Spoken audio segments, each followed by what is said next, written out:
অনুকূল আবহাওয়ার পাশাপাশি লাভজনক হওয়ায় ব্রাহ্মণবাড়িয়ায় দিন দিন কাঁঠাল আবাদে আগ্রহ বাড়ছে কৃষকদের।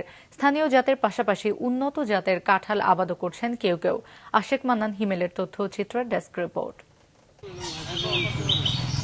ব্রাহ্মণবাড়িয়া সীমান্তবর্তী বিজয়নগর, কসবা, আখাউড়া সহ জেলায় প্রায় ৯৯২ হেক্টর জমিতে কাঁঠালের আবাদ হয়েছে।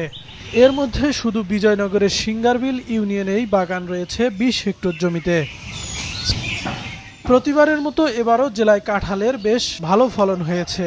অনুকূল আবহাওয়ার পাশাপাশি রোগবালাই কম হওয়ায় দিন দিন ফলটি আবাদে আগ্রহ বাড়ছে কৃষকদের। এরই মধ্যে বাগানগুলো থেকে কাঁঠাল সংগ্রহ করছেন কুমিল্লা, হবিগঞ্জ, কিশোরগঞ্জ সহ দেশের বিভিন্ন জেলার পাইকাররা। ৪.৫ থেকে ৫,০০০ টাকা দরে ১০০ কাঁঠাল কিনে নিচ্ছেন তারা। আগুল বৃষ্টি পড়ার কারণে আমাদের এবছর কাঁঠাল অনেক সাইজে বড় হয়েছে এবং কাঁঠাল খুব সুন্দর এবং সুস্বাদু। কাঁঠালের ফসল ভালো। এরপরে আছে আমার ২০-৩০টা গাছ, ৮-১০ হাজার টাকা মানে গাছ প্রতি মানে মূল্য আসবে। প্রতিটা গাছে কাঁঠাল ৩০০, ৪০০, ৫০০ এরকম। আমরা বেচানোর সময় এখন বর্তমান ৮,০০০ বেচতেছি, ৭,০০০ বেচতেছি।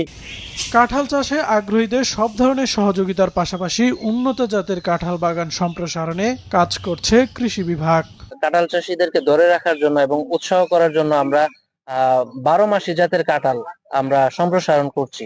বিশেষ করে বাড়ি ৫ জাতের কাঁঠাল এবং বাড়ি ৬ জাতের কাঁঠাল, এটা আমরা কৃষক পর্যায়ে কৃষকদেরকে দিচ্ছি। কৃষি বিভাগের পক্ষ থেকে আমরা কৃষকদেরকে পরামর্শ দিয়ে যাচ্ছি যাতে রোগ আর পোকামাকড়ের আক্রমণ না হয়, এবং এই ক্ষেত্রে আমরা যে কীটনাশক বা ছত্রাকনাশক কোনটা স্প্রে করতে হবে সেটা আমরা তাদেরকে সময়ে সময়ে তাদেরকে আমরা পরামর্শ দিয়ে যাচ্ছি এবং সে অনুযায়ী বাস্তবায়ন হচ্ছে। কৃষি সম্প্রসারণ অধিদপ্তরের তথ্য মতে গেল মৌসুমে জেলায় কাঁঠাল উৎপাদন হয়েছে ৯,৮৫৯ টন, যার বাজার মূল্য ছিল ১৪ কোটি টাকা। চলতি মৌসুমে উৎপাদনের লক্ষ্য ধরা হয়েছে প্রায় ১১,৭০৫ টন, যার বাজার মূল্য প্রায় ২২ কোটি টাকা।